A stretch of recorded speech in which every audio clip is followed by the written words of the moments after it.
Everything he says is the opposite of true. Comey's known as a dirty cop. I'm not known as a dirty person. But most notably, this weekend marked the passage of the legislative coup that was Trump's big tax and spending bill. Now, I'm going to let you know, there were some cuts. Medicaid cuts alone could total roughly $930. Jimmy Kimmel opened the comedy blast with the kind of grin that looked like someone had just handed him a leaked diary titled How to Lose an Election in 10 Easy Steps. But obviously the World Series morale boost was short-lived because America is still in the throes of the government shutdown. So let's get into it with our ongoing coverage of Shutdown Showdown 2025.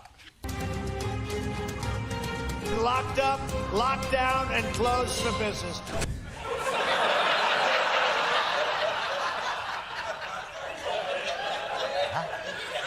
This past weekend, the shutdown took its worst turn yet, as notices began to go out for health insurance premium hikes, and millions of Americans also lost their SNAP, or food stamp benefits. It's as heartbreaking as it is infuriating, but there's one American who's taken this harder than anyone else. The president is desperate for SNAP benefits to flow to the American citizens who desperately rely upon it. He is a big-hearted president.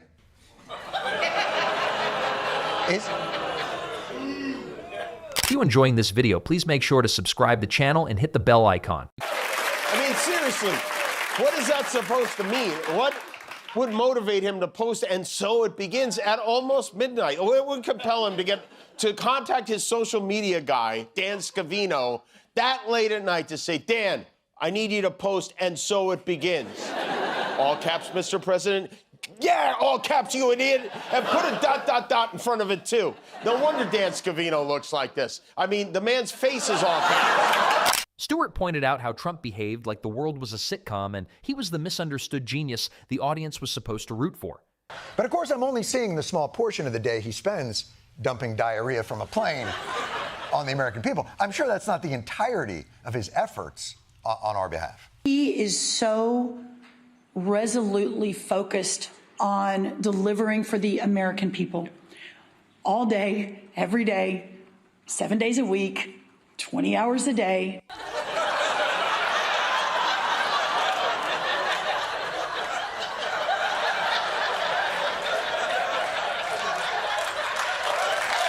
It's a lot of painful cuts on a lot of vulnerable populations. But to be fair, at least America will finally make a dent on the deficit. This mega bill will increase the deficit by $3.4 trillion. What the f***? Holy shit! What? You somehow managed to severely cut the safety net and expand the deficit. That's impressive. That's one of those, hey man, how did you gain all that weight? Ozempic. That's something that's hard to do. Kimmel steered the roast into the business portion of the comedy saga, the empire of deals. He described it as a business strategy so chaotic that even Monopoly players would walk away from the board in confusion. According to Kimmel, no Trump deal ever really made sense, but they were always described as incredible, with the aggressive wonder of a kid showing their mom a macaroni craft that looks like a crime scene. Stewart followed by reenacting Trump bragging about his intelligence, using the tone of someone who had discovered the magic of tying shoelaces and assumed they invented the technique. He described Trump's posts as if each one were drafted after sprinting full speed through a tunnel of emotions. Every topic was the most important thing in the universe. Every critic was the greatest enemy known to mankind. Every typo was intentional. The reenactment had people in tears. It was chaos with Wi-Fi. Kimmel and Stewart continued volleying their comedic blows. Kimmel brought up the lawsuits like collectible items in a cabinet nobody wanted. Stewart countered with the Trump press conferences that felt like performance art pieces where the theme was confident confusion. Back and forth, the roast stretched like a grand finale fireworks display where the pyrotechnics accidentally all went off at once. And that team photo, let's have a look at that team photo again, because there he is, number 85 in the military academy. This is about 4 years before those terrible bone spurs sprouted up and prevented him from serving his country in Vietnam. We probably would have won that if he was able to fight. You know, before he arrived, Trump had his plane fly over the stadium, dazzling fans with what some are calling the greatest flyover ever. I just want to say, was that the greatest flyover ever? Nobody's ever done a flyover like that. That's right. No one ever has done it. It was the greatest flyover and the greatest. Kimmel described the final evolution of the Trump saga, the attempts to rewrite history in real time, insisting things happened that the entire world watched not happen. Stewart reenacted the mental gymnastics so wildly that he mimed pulling a muscle. Kimmel rapped with a breakdown of what makes Trump endlessly mockable.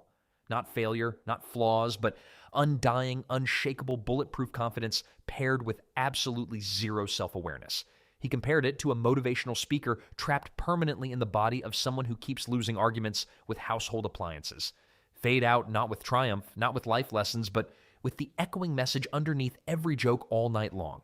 Some people run on power, some run on ambition, and some, truly blessed beyond logic, run on the high-octane fuel of believing they're always right, even when every cell of the universe is screaming otherwise. But even after the lights dimmed and the applause settled into the air, Kimmel and Stewart still had that look, the look of comedians who knew they had barely scratched the surface of the Trump comedy reservoir. The roast might have paused, but the material wasn't going anywhere. In fact, it was multiplying in real time, like gremlins tossed into a jacuzzi. So even though some of our nation's most vulnerable are taking a pay cut, fear not. Other people are getting a raise. $157 billion in new spending for the military and another $150 billion for immigration and border enforcement. $150 billion for immigration and border enforcement? Are you telling me all this crazy shit that has been happening is broke ice? Is that what? Kimmel leaned back in his chair as if mentally flipping through a highlight reel of Trump moments and realized there were enough to power a decade-long comedy festival. He joked about how every public appearance came with the energy of a man convinced he was about to receive a Lifetime Achievement Award. Even when he just walked into a fast food restaurant, Trump didn't enter rooms. He entered history books that only he could see. Stewart chimed in with the observation that Trump's timeline of glory never matched the regular world's timeline. Where normal people remembered events, Trump remembered legends. Where normal people recalled conversations, Trump recalled applause. Stewart topped it off by noting that Trump didn't just rewrite history, he performed history revision live on stage. While the original events were still happening, reality was merely background noise to the grand epic of Trump's self-image. And the comedians didn't have to exaggerate, they just had to notice. In the end, that was the real punchline. Trump never needed help being funny. All he needed was a stage, a microphone, and an unshakable certainty that the world was lucky to witness his greatness. And for Kimmel and Stewart, that was the ultimate renewable energy source. Infinite ego powering infinite comedy.